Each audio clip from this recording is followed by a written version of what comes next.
What if I told you that almost overnight you could become a household name sensation? The mere mention of your name sparks chatter and excitement. Your face is on cereal boxes, shirts, and even billboards. You are the man. But there's a catch. While you are a household name, while you are a superstar, everywhere you go, you burn a bridge. And as you go further and further, you make more enemies and more enemies and more enemies. And by the time you're done and hang it up, you look back to your career and the people who loved you and cheered for you and bought those cereal boxes with your face on it now hate you. They hate everything you've done. They hate everything you stood for. And you are revered as one of the most controversial names in the business. If I told you could have it all, but with these consequences, would you still take the deal? Now, this may sound like one of the most cliche instances of you live long enough to see yourself become a villain. But I kid you not, this is the actual story of an actual person. And this story features a man named Terry Bollea.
Okay, so this story starts, and the crux of it starts nearly 40, oh my god, over 40 years ago. At every given point, a wrestling company, and even sports companies and teams in general, is looking for their next top star, their next face of the franchise.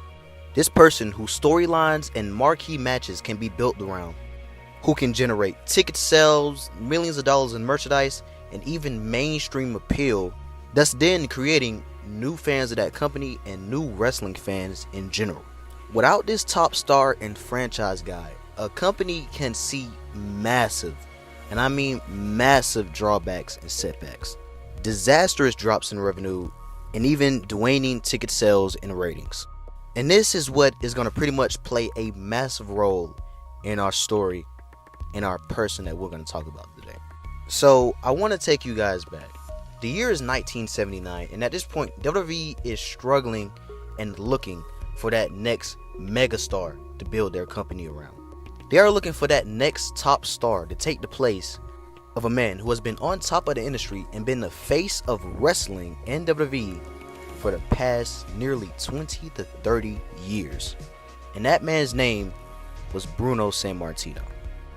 Bruno Sammartino is a man that is commonly known and coveted as one of the first faces of WWE to bring wrestling into a mainstream appeal. Bruno Sammartino, who had made his wrestling debut in the autumn of 1959, made a great name for himself on the wrestling circuit with his marvelous babyface wins over big bad heels. The dynamic between a heel and a babyface is no different than the dynamic between a hero and a villain in any superhero movie or movie in general. The babyface slash hero is represented as the good guy fighting for a good cause who is respectful to the people, and they fight to take down the villain.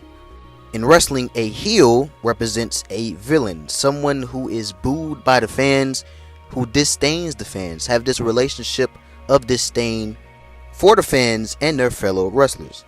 When it's done right, a perfect heel versus babyface dynamic can catapult the storyline, match, and the heels and faces involved. Throughout the 1960s, Bruno would rack up a quite bit of wins over big bad heels such as the name of Lou Albano, Skull Murphy, Angelo Savosi, and a 600-pound man with the name of Haystacks Calhoun. Wrestling is a very interesting place. In the spring of 1962 though, Bruno would have a falling out with a New York promoter with the name of Vincent J. McMahon. Father of Vincent Kennedy McMahon, who could, honestly, he could have his own video. Vincent J. McMahon would put Bruno on a national suspension, which pretty much prohibited other American promotions from using Bruno also.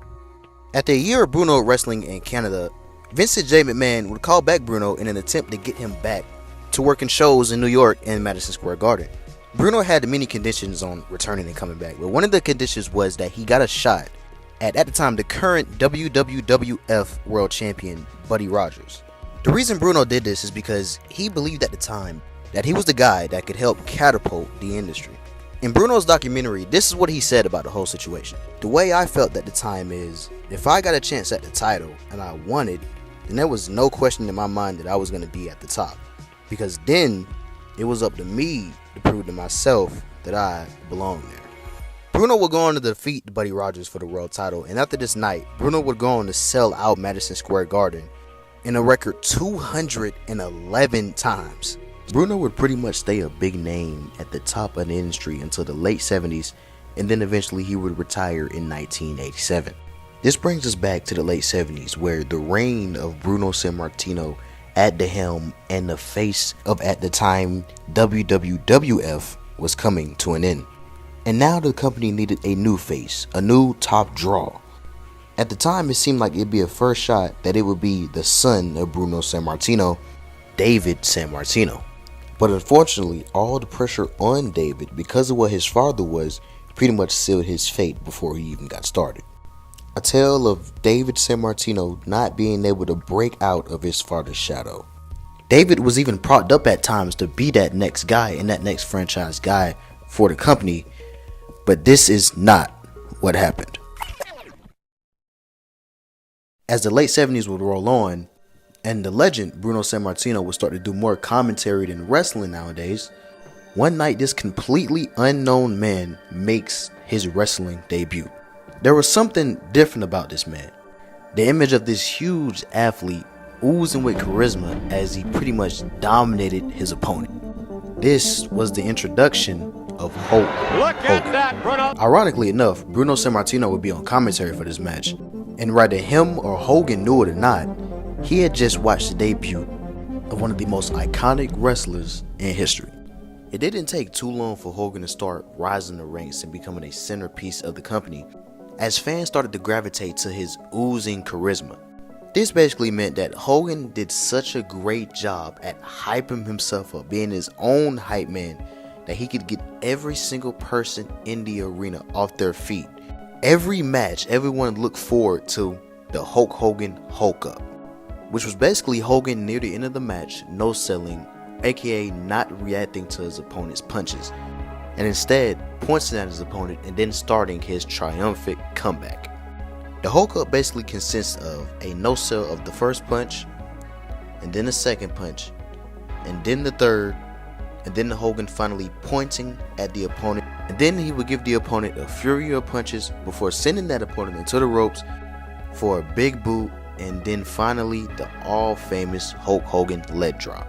This was without a doubt the most exciting moment of Hulk Hogan matches, as he would bulldoze through the competition in these exciting moments in these big matches. And with performances like these, his star power would begin to rise, and he would start to climb the ranks in WWE. Hulk Hogan didn't feel like the ordinary wrestler. To a bunch of fans and to a bunch of kids watching, Hulk Hogan was literally a cartoon character come to life. With his bright orange and yellow outfit and his old famous saying of taking your vitamins and saying your prayers, Hulk Hogan pretty much resembled and pretty much personified the American values in the 80s. Everything he stood for was pretty much what the model American citizen stood for, hence the I'm a real American. It didn't take too long for Hulk Hogan to reach the top of the card and get a WWE Championship opportunity. And on January 23rd, 1984, Hulk Hogan famously dropped the big leg on the Iron Sheik in Madison Square Garden to capture his first ever WWE Championship, or at the time it was called the WWF Championship. This would mark the start of the Hulk Hogan era and officially the start of a new face of the franchise for pro wrestling in general. So now with the perfect babyface and the perfect persona and the perfect in-ring antics, what could go wrong with Hulk Hogan as the face of your company? And the answer to that is, oh boy, we'll get to that later. The reign of Hulk Hogan will result in an abundance of success, as Hogan pretty much personified what a babyface was supposed to be.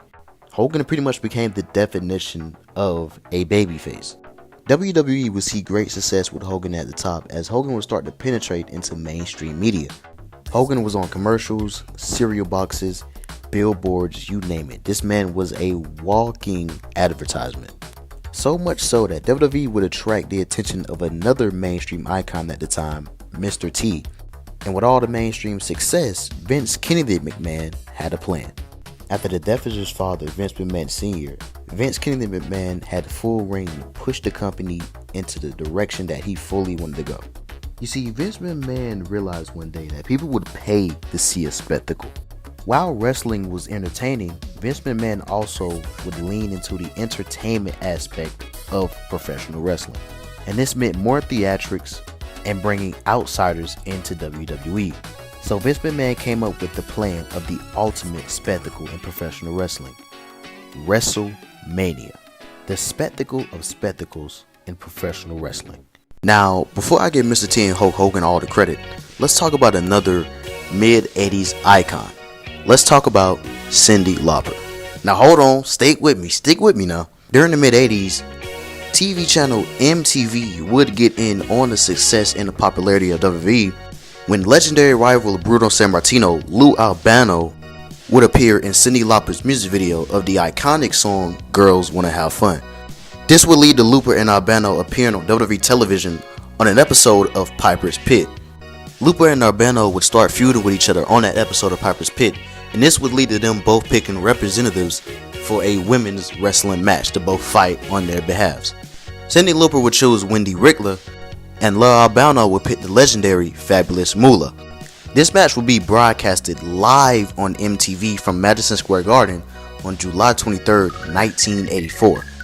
And this would be the first live wrestling match in cable TV history. Of course, the babyfaces Cyndi Lauper and Richter would win their side, but this would be a big moment not only for women's wrestling, for wrestling in general, as this would be the start and the birth of the Rock and Wrestling connection, creating another spectacle-like moment for WWE.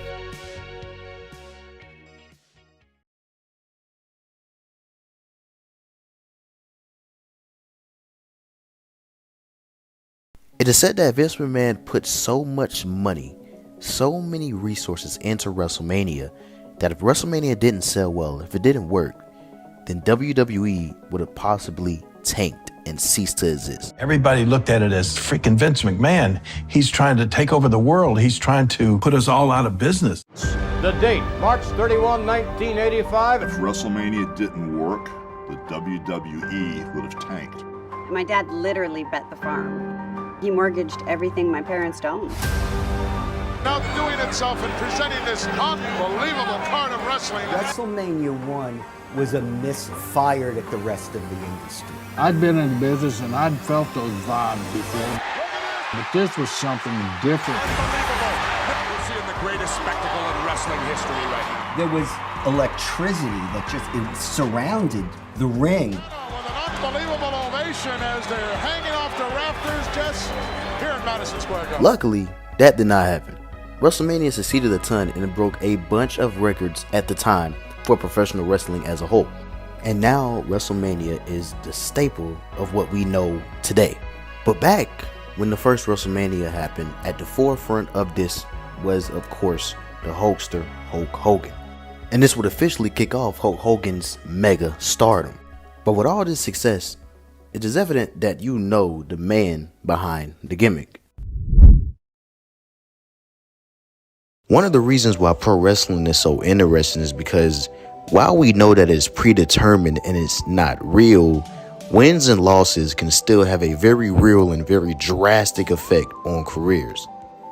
And no man understood that more than the man himself, Hulk Hogan. Not only that, when it comes to pro wrestling, it's just like the entertainment industry where massive egos are involved. And it's safe to say that no man's ego was more massive than the Hulkster's. Now, in professional wrestling, there is a term called putting someone over. And it's basically when one established wrestler willingly allows another wrestler to beat them or outshine or outperform them during a match. Now, there are many ways to put someone over, but the most common and definitive way is to have that wrestler beat you, an established wrestler, in a match. And this basically can allow for new stars to be made and open up opportunities for that said wrestler going over. But when it came to Hulk Hogan, he understood one thing. He understood that if I didn't allow anyone to beat me, if I didn't put anyone over, that I could be on top and I could be the top guy forever. Now, all I want you to do is just remember this key factor in Hulk Hogan. He does not like to put people over. Not only that, but Hulk Hogan will do anything he can to stay on top. And while the rise of Hulkamania is just about to kick off, so are the backstage antics and the backstage politics that is so much associated with Hulk Hogan's career about to kick off as well. And one of those incidents and antics just so happened right after WrestleMania. Now, this time period in wrestling is also pivotal because this was a time where wrestlers still didn't have guaranteed contracts. Basically meaning at any given point, there was no guarantee that a wrestler would get paid the amount of money that they were promised. And one man who really had a problem with this figured that he would take action. This man's name was Jesse "The Body" Ventura, a wrestling legend in his own right and could really have his own video, a man who has been blackballed from WWE in the past because of his strong beliefs on workers' rights. And Jesse pretty much still speaks on workers' rights to this day. But back in 1985, this was still around a time where contract situations with wrestlers weren't the best. So due to these contract situations and contracts not being guaranteed, Jesse Ventura figured that one way to fight this and make sure the rights of wrestlers are protected was that wrestlers should start a union. We were all in a dressing room, and there was nobody from the office. I waited, and I got up on a chair, and I told everybody, now is our time to unionize. And a union is basically an organization formed by workers who join together and use their strength to have a voice in their own workplace. So Jesse got to talking to the wrestlers backstage, and this idea by Jesse started to feel like it was going to work. More and more wrestlers were getting on board pretty much week by week. If we refuse to wrestle unless union negotiators are brought in, it's federal law. They have to be brought in. It's the law. And I said, and then if we can get the Charlotte guys to join us, we can freeze them, freeze Vince, and force them to do collective bargaining, and we can finally get a union. And as word was spread around amongst the boys backstage, it was only a matter of time before Hulk Hogan would hear about this union. And because of what I talked about earlier, with the mentality of Hulk Hogan only caring about staying at the top, Hulk Hogan would write out Jesse Ventura's plan for a union to Vince McMahon, causing Jesse Ventura to be fired from WWE. I mean, I was making crazy money. I was getting my break, and then Jesse wanted to have a union where everybody got paid the same. Yeah. I said, Vince, guess what Jesse's doing? And Hogan would go on to stay on top, while Jesse would be blackballed from the company for multiple decades to come. Nowadays, Jesse is more in good spirits, but he still holds the grudge against Hulk Hogan, rightfully so, and still talks about it to this day. But luckily, with the downfall of Vince McMahon, WWE has started to embrace Jesse Ventura way more as the wrestling legend that he is. Unfortunately though, there's another wrestling legend that I don't feel gets the credit that he deserves, especially when it comes to who Hulk Hogan is and the rise of Hulkamania. Before we get to talking about the success of the character that is the real American Hulk Hogan, let's talk about where he got that character from. Let's talk about the stolen identity of the Hulkster.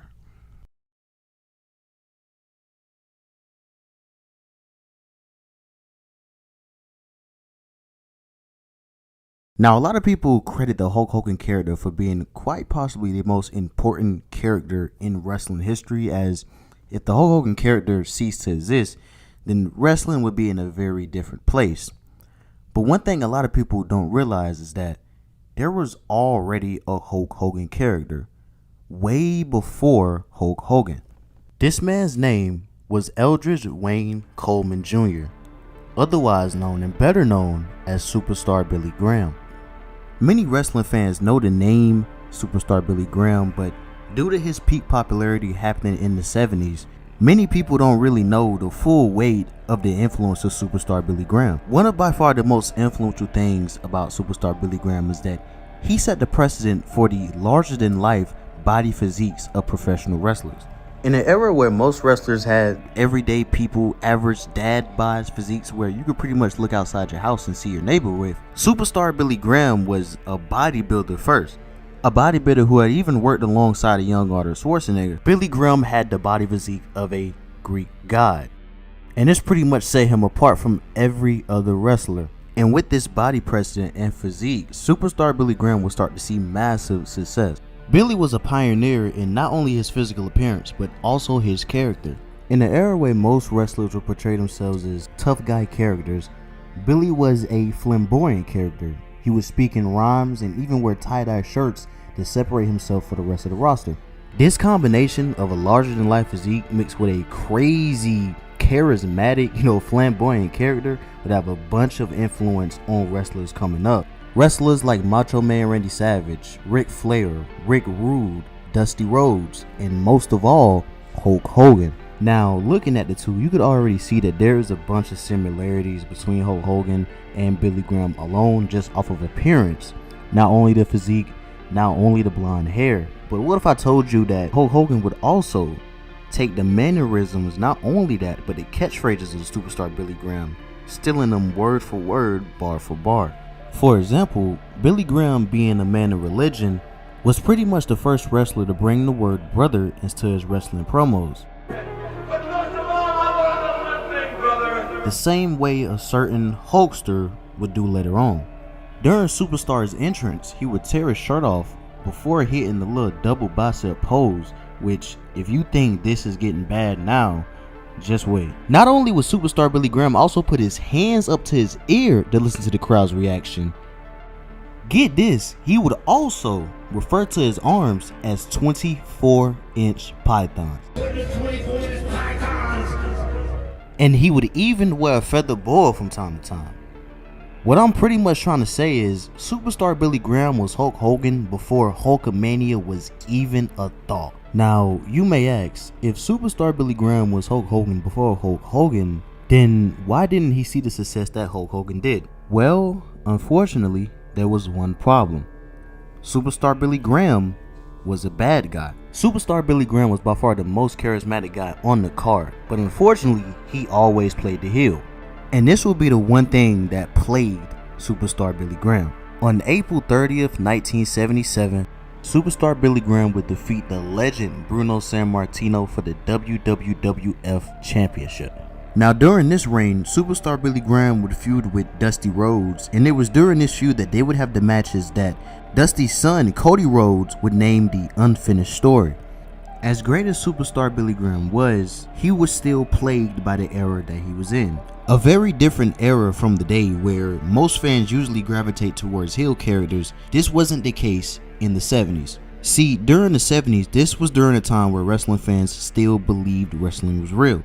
And for the most part, and for that reason, fans legitimately hated heel characters. But the crazy part about this was, oddly enough, this wasn't the case for Superstar Billy Graham. Billy Graham was actually finding himself gaining popularity with the audience despite being a cheating heel. And it would even grow to the point that during the end of his title reign, he could feel that the fans were starting to cheer him more than boo him. Now in this case, with this happening, all Billy Graham needed to do was switch into being a babyface, a good guy. And if he did this could be what he needed to become a bona fide megastar. This could be his chance to break that glass ceiling. But unfortunately, Vince McMahon Sr. didn't see it that way. Instead, he wanted a traditional white meat babyface as his champion. So, because of this, on February of 1978, superstar Billy Graham would lose the title to Bob Backlund. Now, on the outside looking in, this doesn't seem too out of the ordinary. Of course, same old hero defeats the villain. But to Billy Graham, this was absolutely heartbreaking. He felt a babyface run was all he needed to become a bona fide megastar, a true superstar in the business. But unfortunately, Vince McMahon Sr. didn't feel the same. And on that night, in Billy Graham's head and in reality, that's where his dreams of becoming a superstar died. And in only just a couple years after that, Hulk Hogan would begin working with Vince McMahon Sr. Hulk Hogan would then be given the iconic name, and in only a short few years, began a superstardom traction with almost the same character as superstar Billy Graham. But the only difference was this time he was a babyface. Now look, this is what I'll say. When it comes to Hogan, you can't deny that he brought his own spin and his own vibe onto this gimmick. He took something he was inspired by and made it his own. And in this world, in this day and age, and especially in the world of wrestling, it's very tough to find an original gimmick or an original anything when everybody is already borrowing from somebody who inspired them in the past as well. The art of inspiration is normal and it's just life. No idea is going to be 100% original. It's up to you to determine whether Hulk Hogan did that or not. I'm just relaying down the facts. There isn't much that I could say about the prime of Hulkamania that people haven't already said, to be honest. After WrestleMania 1, Hulk Hogan would just literally skyrocket to the top of pop culture, especially being a pop culture icon and a wrestling icon. So much so to where he would not only replace the former franchise guy in Bruno Sammartino, but pass him up entirely in success and popularity. There was just something about the classic American hero defeating the big bad that drove Americans in the 80s absolutely crazy. And through the height of Hulkamania, this was where Hulk Hogan had some of his most iconic wrestling opponents and most iconic moments. And just 2 years after the original WrestleMania, Hulk Hogan would have arguably his most iconic moment in battle when he crossed paths with Andre the Giant. Now, the thing that made Andre the Giant so captivating was that he was literally a larger-than-life being, standing at 6'4" and weighing 500 pounds. But the real kicker and captivating thing about Andre was the fact that over the course of 15 years, he had gone undefeated. So literally, for the past 15 years, not one man was able to defeat Andre the Giant. So you can imagine the curiosity and excitement back then of what would happen if Andre the Giant and Hulk Hogan ever squared off against each other. And in 1987, people finally got their wish. On an episode of Piper's Pit, Andre the Giant would finally declare that he wanted his championship match, especially after going undefeated for 15 years. And making sure that his message was heard loud and clear, Andre would rip the shirt of Hulk Hogan, which Hogan sold like Andre had committed the most evil cardinal sin. And for the first time, pretty much, Hulk Hogan's reign seemed like it was in serious jeopardy. And the match was officially made Hulk Hogan versus Andre the Giant for the WWE Championship in the main event of WrestleMania. Now, the excitement leading up to this match was unlike any other match in WWE before, a legit mega match. There, I'd say the biggest mega match in WWE history up to that point, including two actual WWE wrestlers. And as the excitement and anticipation grew for this match, people started to question not only could Hulk Hogan beat Andre the Giant, but could Hulk Hogan slam Andre? Because what if I told you up to this point, no one had ever been able to slam Andre the Giant? Well, then I'd be a liar, because Andre was actually slammed multiple times before this, even by Hulk Hogan himself. But because it wasn't in front of the masses, people didn't know or even have a clue of this happening before. So as a result, the question still stood if Hulk Hogan could beat the Giant and slam the literal walking giant. And on March 29th, 1987, the world was keyed in on the battle of the unstoppable force versus the immovable object. WrestleMania 3, unlike the first two WrestleManias, was sold strictly on the strength of the main event. The main event being Hulk Hogan, who was at the time the WWF champion, facing Andre for the title. Andre was billed as being undefeated at that time, so the storyline went, could Hulk Hogan defeat the heretofore unbeatable Andre the Giant. It was the strength of that main event that caused the show to become the biggest wrestling event in the history of the business. Look at the stare of the champion against the challenger. The irresistible force meeting the immovable object. He retaliates. Oh, big right hand blocked by the champion. And the Hulkster unloading, going for a slam. Oh, he almost got him up. Oh, he collapsed. 1, 2. One thing I want to point out about this match is that it's not the prettiest match of all time, as that's not really what it's about. It's more about the spectacle of seeing two larger-than-life beings just go at it. Matches and moments like these are what creates memories for years to come. And near the end of the match, one of the most memorable wrestling moments of all time was just seconds away from happening. He missed the foot underneath that. Oh, he dropped the big guy. Professional athlete in the world today. Look at this. He's slammed it. Believe it. I don't believe it. Oh, dropping a big leg. Over for the cover. He got it. It is moments like these that people remember when you mention the phrase professional wrestling. When it comes to boxing, it's Ali's iconic image standing over Sonny Liston. For basketball, it's Michael Jordan's last iconic shot as a Chicago Bull in the finals. Or for the newer generation, D Wade's lob to LeBron when he was on the Heat. And so on and so forth for every other sport or even piece of media. Moments that literally define what something is or the history of it. And as much as I don't like Hulk Hogan, he, along with Andre the Giant, gave us an iconic moment like that will live on forever on the night of 1987, March 29th. Years later, the iconic run of Hulkamania would still be rolling on, but this time Hulk Hogan would run into a different foe. This time with the story not being about slaying the Giant, but about a friendship. And his friend's name was Macho Man Randy Savage. See, Macho Man and Hogan had a complicated friendship. You could really call them frenemies, to be honest. But the whole crux of this story was that, could the same man who was able to slay giants mend a relationship and falling out with a friend?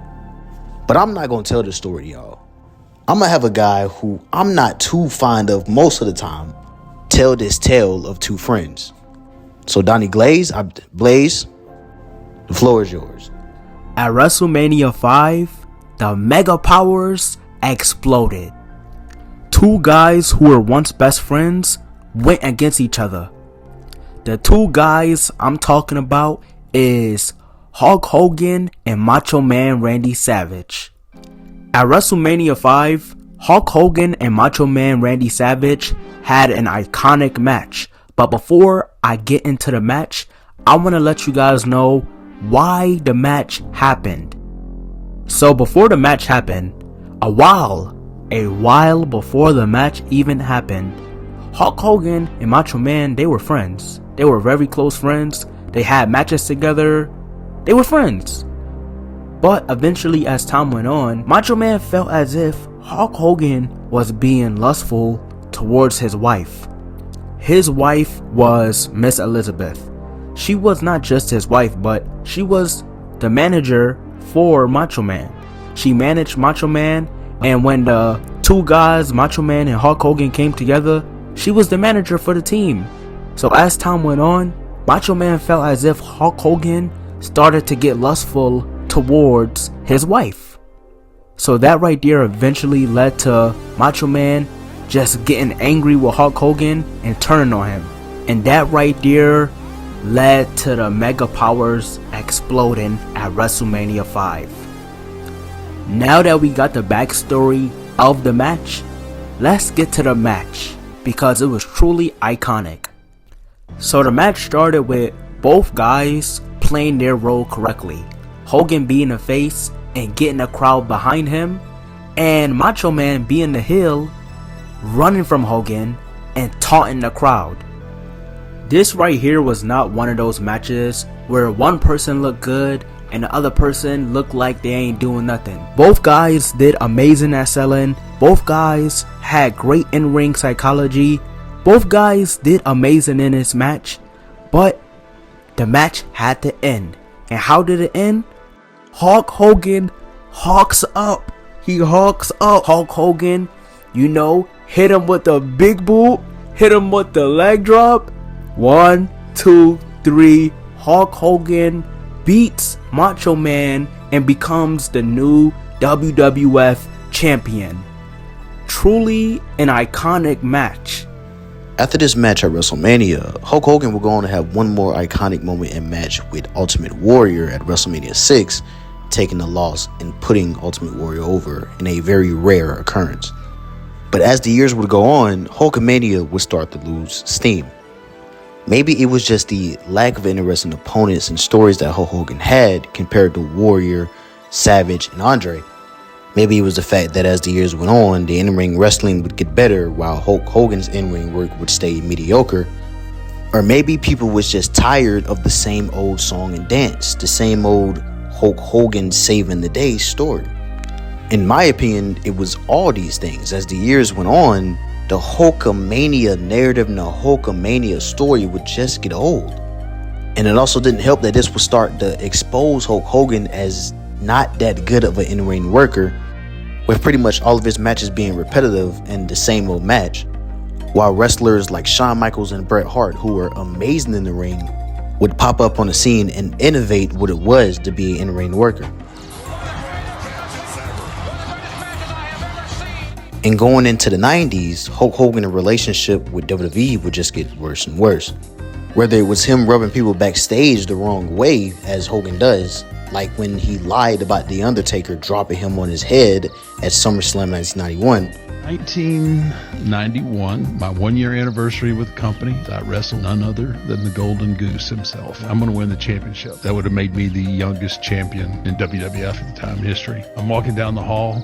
He goes, "Hey, brother, I'm really nervous about taking the tombstone." I said, "I'll take great care of you. Your head will never touch." Match goes the way it goes. Now it's time for the finish. Boom. As soon as my knees touch, "Oh, brother, you got me." And then all of a sudden I hear Hogan go, "Somebody get my wife and kids on the phone." They take him off to the hospital. Oh, that had crippled the Golden Goose. I'm done. It took a few days before I actually got to see the footage. My head never touched. Now there's this Tuesday in Texas pay-per-view. Oh man, this is going to be all punishment. They're going to take the title away from me. Terry shows up and I was like, "I watched the footage back. Your head never hit. But you had me so tight that when I came down, like I didn't have any room to move. It wrenched my neck. It let me know everything that I needed to know about who he was as a person." Just to put a small damp in Undertaker's first WWE Championship win, because remember, Hulk Hogan hates putting people over, and only he wants to be at the top. And we would get another taste of this at WrestleMania 9, where the main event was Bret Hart versus Yokozuna, where it should have been one of the crowning achievements of a newer star like Bret Hart, beating Yokozuna in the main event of WrestleMania. But instead, backstage politics were played, so Yokozuna ended up beating Bret Hart, and then Hulk Hogan randomly comes out and defeats Yokozuna for the WWE Championship, stealing Bret Hart's moment entirely. This is genuinely by far one of the most disgusting endings to a wrestling show that I've ever seen, still to this day.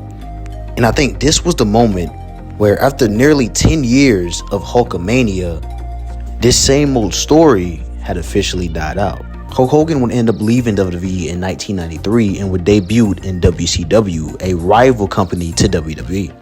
And truthfully, a company that I could say deserves its own video, but there is so much that we're about to cover with Hulk Hogan and WCW. See, WCW, with the signing of Hulk Hogan, whether they know it or not, has just made both the best decision and worst decision that they could ever make.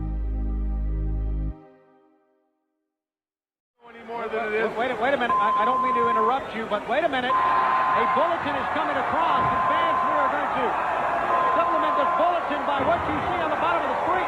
Crane, take. I don't mean to take. Crane. I'm out of here. Wait a Crane. Hulk Hogan has just signed with World Championship Wrestling.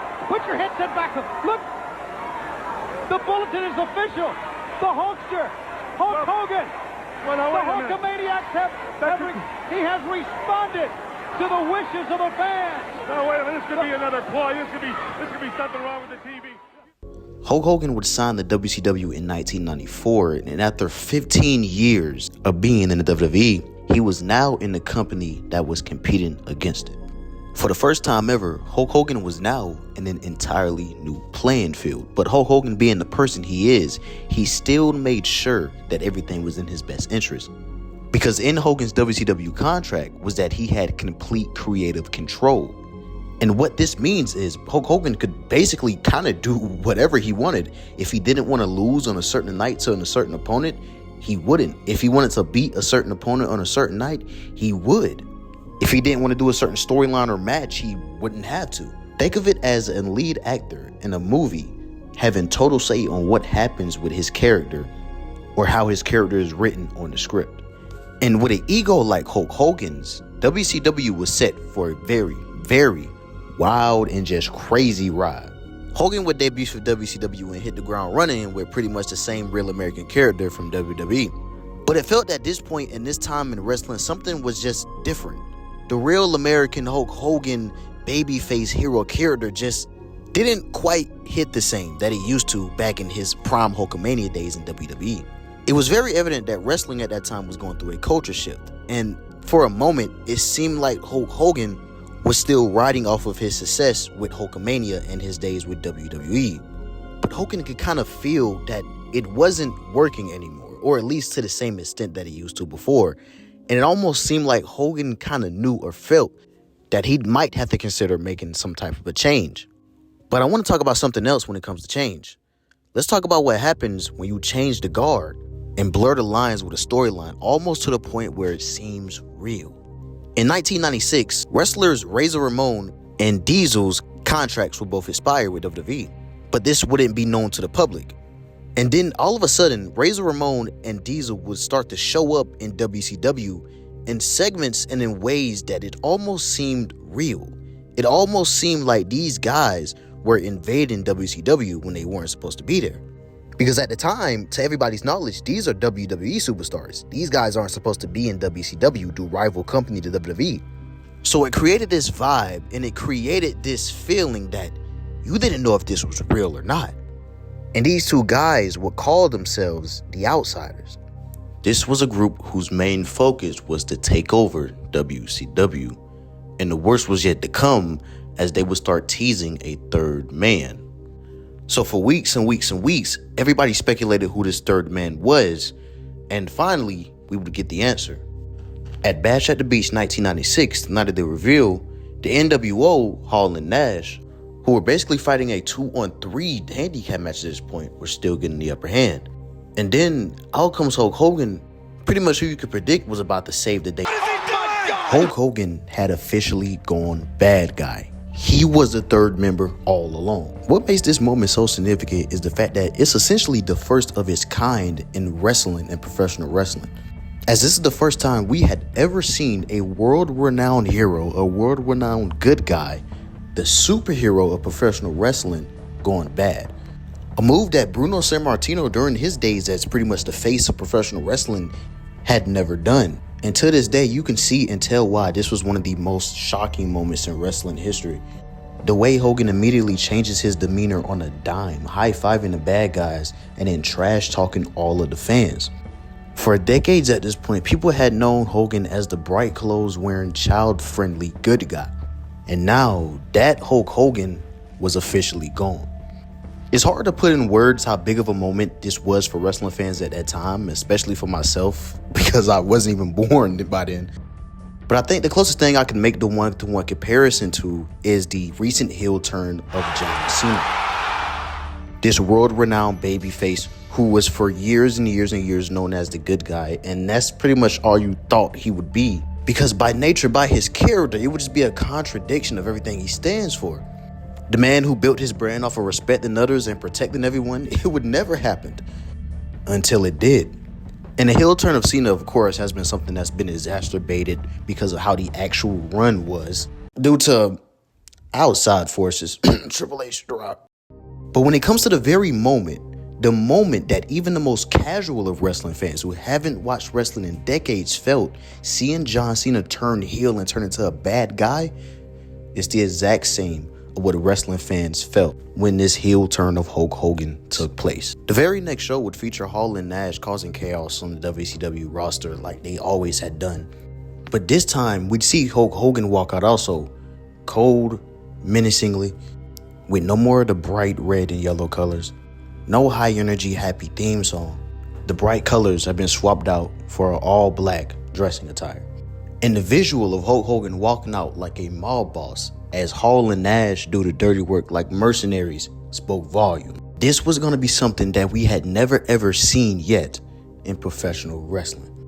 One of the most fascinating things about this, in my opinion, is a clip of Eric Bischoff, who, by the way, was the writer for WCW at the time and controlled all the storylines and was the mastermind behind this heel turn in the first place.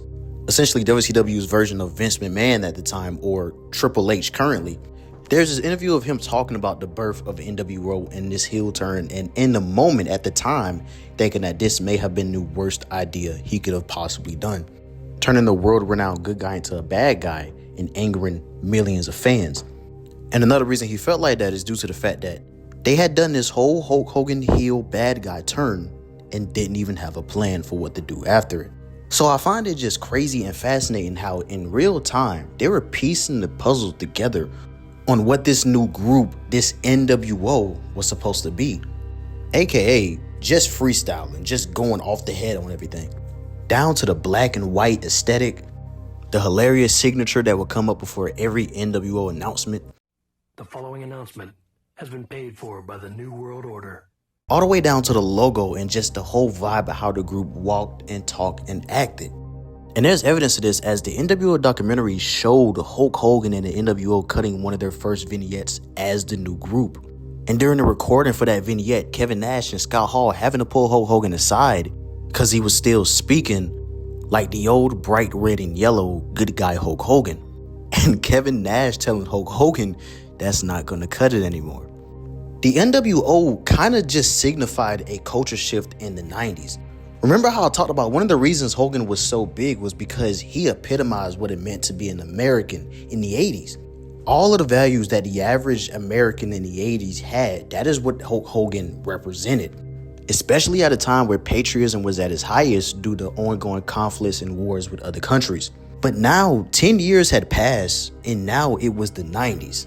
The culture had flipped upside down to where before it was all about bright colors, family values, and cheering on the establishment, to now the culture of America being more dark, gritty, edgy, and very anti-establishment. A time where the average American citizen would start to grow tired and resentful of the authority in America and even at their jobs.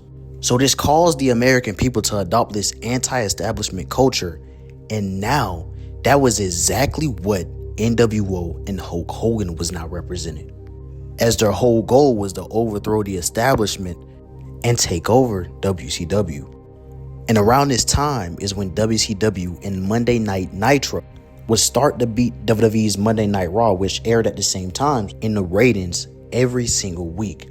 Since the start of WCW, WWE had been the #1 company in all of America when it came to professional wrestling. And now that was no longer the case. One of the things I think I have to talk about is rap and hip hop's influence on the NWO. Hear me out here. I swear I'm going somewhere. Because, first off, just look at that name, the NWO. I don't think it would take a rocket scientist to realize the inspiration from that name obviously came from the most popular rap group in the 90s at that time, the NWA. And it wasn't just the name that the NWO adopted from NWA and just 90s rap in general. It was the whole vibe and aesthetic, the all-black outfits, the blacked out shades, and the attitude of disrupting authority in the establishment. But with this, the NWO would just continue to skyrocket and gain popularity as Hulk Hogan would enter once again another prime of his career. And the NWO's place at the top of the company was established when Hulk Hogan would beat the Giant for the WCW World Championship. As quoted by Eric Bischoff, there was just this extra FU of having Hulk Hogan, who betrayed millions of people around the world and betrayed WCW, and now Hulk Hogan has WCW's greatest prize, and Hulk with the NWO letters. A gesture that would be used in wrestling for years and years to come, and storylines and moments in wrestling after this. With this, the NWO was fully in power now, both behind the scenes and in front of them. As those backstage here, the NWO would only rise higher and higher and grow, especially when the Giant, the man who Hulk Hogan had beat for the World Championship, would join the NWO himself, basically establishing the notion of if someone who had represented WCW and fought for WCW could join the NWO, then who couldn't join the NWO? And this would start the unpredictability of the NWO taking over. And the fact that at this point, you didn't know who would join next. It was almost this paranoia of who would join next, because if this guy had joined the NWO, then anyone could betray the fans and join at any moment. But the thing about this was also a double-edged sword, because at the time, the exciting possibility and the unpredictability of anyone selling out and joining the NWO, while these new additions and members would be the thing that continuously grow the group's popularity, but for now, the group is just continuing to skyrocket in popularity with each new member added. And their next member would be one of the most infamous ones yet, as essentially the man who NWO was formed to go against, Eric Bischoff himself, the executive producer, and the man who had been the target of NWO's chaos, would join NWO himself, basically revealing that he was in on it all along. And as nonsensical as it may sound at first, it was actually brilliant. Eric Bischoff was the mastermind behind NWO. He was the reason that Hall and Nash were able to come on to WCW television and disrupt it every week at the start. He was the reason why NWO was able to get away with all the chaos they were causing, because Eric Bischoff, the executive producer of the company, was allowing them to get away with all of this. It was all a ploy for Hogan, Kevin Nash, Scott Hall, and Eric Bischoff to obtain complete power over the company. Now, NWO was the authority in WCW. Now the shows would open up with Eric Bischoff welcoming you to NWO Monday Nitro. Now, NWO was the biggest thing in wrestling. Now, Monday Nitro was #1 on cable television every single week. And now, NWO, just like Hulkamania, would start to penetrate into the mainstream media. So much and so big to this point where it was starting to become a part of pop culture. But with this would come something else. This was the first time in wrestling where bad guys became cool and was looked at as such. And as a result, for the first time, bad guys were getting cheered, which is cool if you were a bad guy doing those bad things and getting cheered. But it wasn't so cool if you were a good guy trying to make a living doing good things, and now you have to get that crowd behind you. And before Hulk Hogan arrived at WCW, no one epitomized what it meant to be a traditional good guy more than Sting. See, Sting was the epitome of what it meant to be a traditional babyface / good guy in WCW. Sting was what you'd call a white meat babyface. And no, it's not because his skin color. Any race could be a white meat babyface. But a white meat babyface was basically a traditional good guy who fought for the good causes, wore the bright colors, and did everything right by the book. So other examples of white meat babyfaces would be Hulkamania Hulk Hogan, John Cena, Cody Rhodes, and Daniel Bryan. And if you still don't understand it, then I'll compare it to comic book heroes. He was like Captain America, Superman, Spider-Man. Heroes that kind of epitomize what it means to be the squeaky clean, goody two-shoes, do it for the right thing hero. And that's what Sting was, just an old school traditional babyface that just wanted to relate to the people. But now, Sting was in an era and a company where that wasn't what people wanted anymore.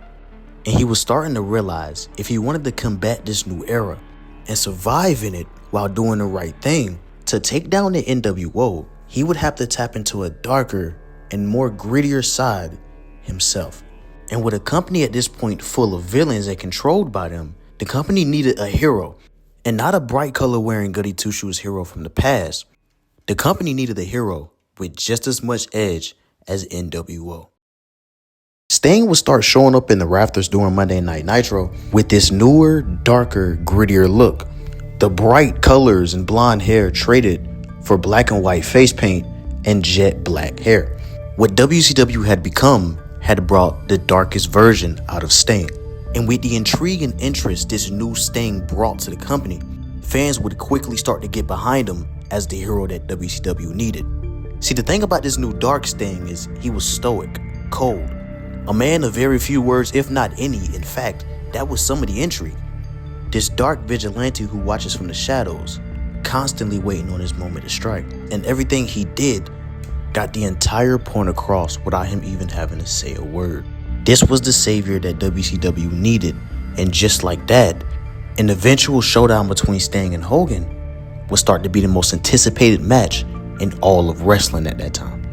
Meanwhile, the NWO by this point had fully become mainstream in the part of pop culture. Everyone wanted to be NWO. At this point, everyone was joining the NWO. Even Dennis Rodman, while actively still being a player on the Chicago Bulls, joined the NWO. WCW and Hulk Hogan once again have finally done it. They've taken over the industry. But to quote Eric Bischoff himself, they were about to realize that it was way harder to stay successful than it is to become successful. Because at this time, while WCW and the NWO were on top of the industry, at the same time, there was another symbol of anti-establishment 90s American culture that people were gravitating to in WWE. A man by the name of Stone Cold Steve Austin. See, owner of WWE Vince McMahon had become public enemy number one inside his own company. And just to keep a long story short, he had orchestrated a scheme to legit screw over one of his own wrestlers, Bret Hart, in an incident that's called the Montreal Screwjob. An incident that would be one of the main contributors to people realizing wrestling wasn't real. So with all this hate that Vince McMahon had put upon himself, he decided to make himself a character, a villain on WWE television. And the only man to stand up to him would be Stone Cold Steve Austin. Stone Cold is a wrestler who I plan on giving his own video, but the poetic thing about Stone Cold is that he was a man who used to previously wrestle in WCW prior to Hulk Hogan being there, but had been fired. And his resentment from being fired by WCW, he was able to use that and channel that anger and create the Stone Cold Steve Austin character. And this angry, beer-drinking, redneck, anti-establishment American would end up becoming the perfect foil to the authoritative villain of Vince McMahon. The very wrestler that WCW had rejected and fired had now become one of their biggest competitors in the Monday Night Wars. Because at this point, the feud between Vince McMahon and Stone Cold was starting to pick up mainstream success. And now the NWO had the competition. Now the Monday Night Wars were truly on. Meanwhile in WCW, with the success of this NWO storyline and group, it was finally time for them to capitalize on the biggest match they could do. It was finally time for the leader of the NWO, Hulk Hogan, to finally face off against the man that would stand in the rafters and watch WCW for a full year. It was finally time for Hogan versus Sting. WCW had done an amazing job at building up this match to this point and building up Sting as the hero to save WCW. Now, instead of NWO shirts, now Sting masks would be flooded in the crowds in WCW and carried by fans. Once again in his career, Hogan was in another situation where he was about to have another mega match that defined a generation. All they had to do was stick the landing, right? Well, see, the thing about that is the match was a disaster. One of the most unique things about professional wrestling is it doesn't matter how good of a story you can tell. You can tell the perfect story essentially when it comes to building up a match. But if you don't stick the landing when it comes to actually delivering on the match that you've built up, it's not going to matter. What transpired was a horrible match with boring offense from both competitors and one of the most convoluted finishes I've ever seen in a wrestling match. Hulk Hogan would pin Sting in what was supposed to be a quick count by the referee, showing the referee to be working for Hogan, but instead the ref did a normal count and the match would be restarted by special guest referee victim of the Montreal Screwjob, Bret Hart. And then after the match being restarted, after all that, Sting would beat Hogan, finally tapping him out with a sharpshooter.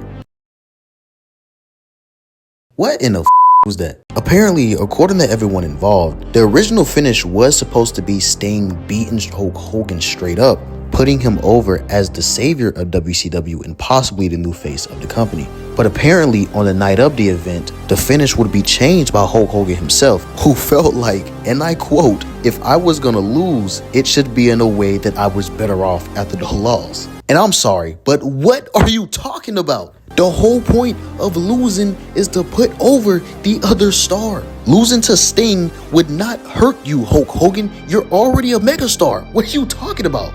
This whole storyline was built up to make Sting a bigger star. Oh my God. I'm sorry. My fault. I ain't gonna lie. My bad. Since Hogan had creative control, any given night he wanted, he could change the finish to a match. And on that night he did. and it would result in one of the most anticlimactic and convoluted finishes to a 2-year story, and probably the biggest match in WCW history. And it was this moment right here that would signify the beginning of the end for NWO and for WCW as a whole. Shortly after this, NWO would fracture, with Kevin Nash going off to make his own version of NWO called NWO Wolfpack, while Hogan, Bischoff, and Hall would keep the classic NWO. And now it was like this war between two rival gangs. It was at this point where NWO would basically just become parodies of themselves. And it was at this point where the NWO hype was truly dying down, with the split between classic NWO and NWO Wolfpack being the last-ditch effort to save the whole story. But at this point, it was just too late. By this time, WCW's rival WWE was beating them in the ratings every week once again, and only growing more popular. And meanwhile, WCW was legit fading. In all fairness, Hogan would have produced one more iconic moment when he faced off against Goldberg for the World Championship, a man who had went on a 100-plus winning streak and had never been beaten. And in Goldberg's hometown of Atlanta, Georgia, and in front of 40,000 fans, he would have arguably the most iconic win in WCW history when he would defeat Hulk Hogan for the World Championship. But by this point, even with that, the damage had been done. WCW was tanking and losing money week by week. Not only that, the attitude and morality backstage would only get worse and worse. And to put the cherry on top, a moment in the company would happen that would basically sign the company's death certificate. And this moment was called the finger poke of doom. After months and months of Hogan and Nash going back and forth, splitting the NWO apart, it was finally time for them to face off. Nash and Hogan would face off for the World Championship, and what would transpire would be the ultimate FU to WCW fans watching at that time. Then with finishes and conclusions like this, it's no wonder why the company was tanking at the time. After months and months of going back and forth and splitting up the NWO, WCW would render months of television basically meaningless and basically tell us that Hogan and Nash was just duping us all along the whole time, and they were actually buddies. At this point, NWO, which brought WCW to its highest highs, had brought it to its lowest lows. In 2000, a TV network merger would basically strip WCW of its biggest supporter, Ted Turner, who had been the main reason why WCW was on television. And now, due to declining ratings and waning ticket sales, WCW would officially lose their TV spot and network deal. And in the end, WCW would end up being bought by the owner of the rival company, Vince McMahon. And guess what did he do? In true Vince McMahon fashion, he would turn it into a storyline. On the very last night and very last broadcast of WCW, it would be revealed in storyline that Shane McMahon was the one who actually owned WCW, and he was going to use it to try to overthrow WWE in a storyline called the Invasion Angle. Spoilers, no, the storyline was not good. But essentially, meanwhile, when it came to Hogan, this would pretty much be the end of the prime of his career, as Hogan and even NWO would make a return to WWE. And to Hogan's credit, he would put on a couple of more classics and iconic moments, and he would also pull more of the same backstage antics he pulled back when he was first in WWE, even angering legend Shawn Michaels. But ultimately, the end of the NWO would come when Hogan would face off against The Rock, who was another fellow megastar who came up and rose in popularity during the Monday Night Wars in the 90s. But the miraculous thing was, despite all the effort put into making Hulk Hogan the bad guy and making sure the crowd booed him, when they got to the match at WrestleMania 18, the crowd was fully behind Hollywood Hulk Hogan. And it was after this iconic match that Hogan would officially bring back the bright red and yellow Hulkamania Hulk Hogan. And with that, it would officially mark the end of the NWO, just 6 years after that officially began. After departing from WWE and wrestling his final match in the company in 2006, once again Hogan would leave WWE, and years later he would get called to be a part of another wrestling company. And this company's name was TNA. TNA is a wrestling company that has one of the most fascinating histories ever. But essentially, it was started in 2002 by former WCW wrestler Jeff Jarrett, after WCW had closed doors. And only in a few short years, the company would start to make a name for itself as a semi-major wrestling company in America. Not only that, the company would breed the ground for a bunch of future wrestling legends, with a lot of them being the wrestlers that are seen on WWE television today. But the company would start to grow in popularity due to the fast-paced matches and the unique stipulations that surround the matches. Not to mention the iconic 6-sided ring. And from 2002 to 2010, the company would only grow more and more in popularity, also lending themselves a TV deal on Spike TV. And with the company growing more and more in popularity, they decided it was time to go all in. They decided it was time to bring in Hulk Hogan. By this time, 72% of the company had been purchased by Panda Energy, and it was now being run by one of the members of the family, Dixie Carter. And Dixie pretty much had the vision to grow TNA into the biggest wrestling company it possibly could be and possibly compete with WWE. So the best way she thought she could do that was by bringing in the Hulkster, Hulk Hogan. As she thought Hogan's star power would be the thing that TNA would need to pretty much elevate the entire brand and attract way more fans to the product. Hogan was signed to TNA in 2009 with a bunch of catches, as it usually is with Hulk Hogan. The biggest one was that he was able to bring in Eric Bischoff with him as well. Because that just went so well the last time, huh, Hogan? But Hogan bringing Bischoff in would be a massive benefit to himself, as Eric Bischoff would prove to make himself very useful, negotiating Hulk Hogan a contract where he would get $35,000 for every appearance that he made on TNA television. Dixie Carter, who had no interest at all in bringing in Eric Bischoff, would agree anyway, simply to get Hulk Hogan on board. And it was here once again where Hulk Hogan would start to manipulating his false promises by promising that bringing Eric Bischoff along, the genius behind WCW in the 90s, would be the man they needed in order to throw WWE out of business. And immediately, with Hulk Hogan on board, the changes to TNA would just start. First, Hogan would convince Dixie Carter to move TNA to Mondays in order to compete with Monday Night Raw and start another Monday Night Wars, as he believed that was the best way to compete with WWE. Then Hogan and Bischoff would get rid of the iconic 6-sided ring and swap it out with a regular 4-sided ring, as they believed that anyone flipping the channels would see the 6-sided ring and wouldn't recognize it as wrestling or wouldn't take it seriously.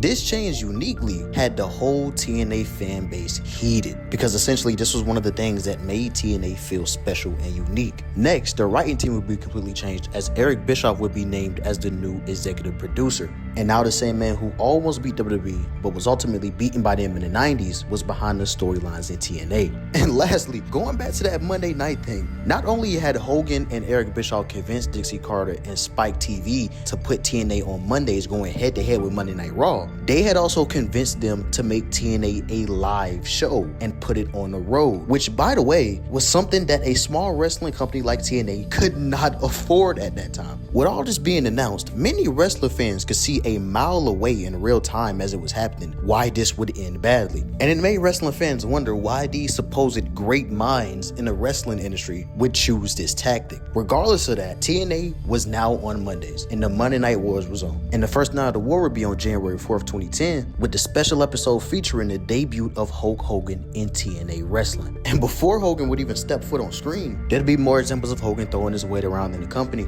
as one of Hogan's best friends, Bubba the Love Sponge, would be introduced as one of the new broadcasters in TNA. He was a radio DJ from Florida who had a great reputation for moments like when he angered a bunch of people when he made some disgusting comments on the Haiti earthquakes, which claimed the lives of 20,000 people. And with that, Bubba was despised and hated by the wrestlers backstage, so much to the point where one wrestler named Awesome Kong would legit punch Bubba in the face over his comments twice backstage. And as a result of this, wrestling legend Awesome Kong went up leaving TNA, while Bubba would still be in the company with no repercussions for his comments. And if this wasn't off to a great start, it would get even better. When Hogan finally made his appearance, the TNA audience would see Scott Hall and Kevin Nash appear, Hogan's old buddies from the NWO. And in this moment, it became very clear what all this was. While Hogan would say in the segment that he wasn't there to relive the old NWO days and he was done with that, and this time things would be different, it wouldn't take long for this whole thing to become an NWO reunion and the old guys reliving their glory days. Almost down to a T, Hogan and the guys would start taking up more and more TV time, and Eric Bischoff, just like in WCW, would once again become an on-screen character on TNA television. Not only that, Hogan's legit nepotism would start to show, as his own daughter, Brooke Hogan, would start to be forced on television and in storylines with the ulterior motive to promote his daughter's music career. And she would play a huge role in the Aces and Nate storyline, which I'm gonna give this storyline some slack. It wasn't that bad. The story essentially, honestly, would just be a ripoff of the NWO storyline back in the WCW days, where a group of bikers essentially would try to overthrow and take over TNA. What made the story different and interesting though is that every member was masked up, and the intrigue was finding out who was behind the mask and who every member was week to week. But ultimately, with every reveal, it would just get more and more disappointing, with the death shot to the storyline being Eric Bischoff's own son being revealed as one of the members. And after this story, yet again, time and time again, Eric Bischoff would just try to recreate the NWO storyline and fail every time. And amazingly, in one of them, he would once again become the evil authority figure in just another rip-off of the old NWO days. And in this story, he would declare war on the X division of TNA, a division of high-flying entertaining wrestlers who you could always count on to give you a great match on TNA television, a comfort spot for a bunch of TNA fans. And now, TNA fans had to watch Eric Bischoff on screen embarrass X division wrestlers. Not only was Eric ruining things on screen, but behind the scenes, his strategy of going head-to-head with Monday Night Raw every week was unsurprisingly going horrible, with TNA getting absolutely destroyed by WWE in the ratings every Monday night, even with Raw recording its lowest ratings in history at that point. Not only that, Bischoff and Hogan's plans of taking TNA on the road was drowning the company financially, as they wouldn't even halfway sell out the arenas that they were renting out.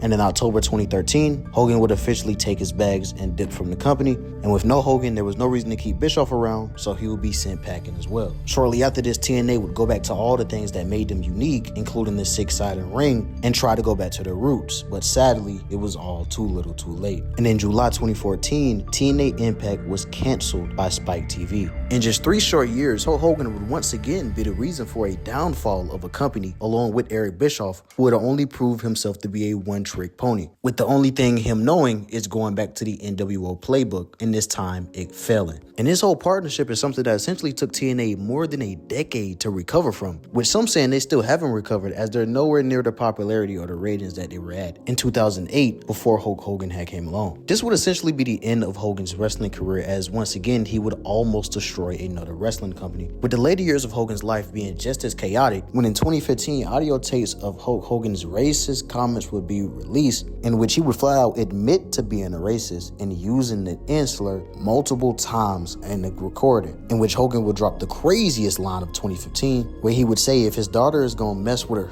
excuse me, then at least let's get a rich one. Hulk Hogan bars, ladies and gentlemen. Jesus Christ. Hogan would live out the rest of his career being scrutinized and hated for his past actions, whether it was his actions in the wrestling industry, his comments on black people, or the politicians he chose to champion and candidate for, like when he would make a special appearance and play the Hulk Hogan character at a Donald Trump rally in 2024, which, if you're trying to beat the racist allegations, probably not the best decision to be at a Trump rally and do the Hogan gimmick. No? Okay, do you, Hogan. And that was really the thing. That was why Hogan would continue to get hated and scrutinized, because it seemed like all of his actions that he had committed, he never was really apologetic about them. Whether it was him being a reason why wrestlers don't have a union, him destroying WCW, him rubbing multiple wrestlers the wrong way, or his comments on black people, it never seemed like Hogan would take accountability for the things he did, or even regretted doing those things. And you can see that in things like the way he talked about his run with TNA in interviews while he was alive. You know, Dixie wanted to compete with Vince. I said, well, then we got to go Monday nights on the road. We got to go live.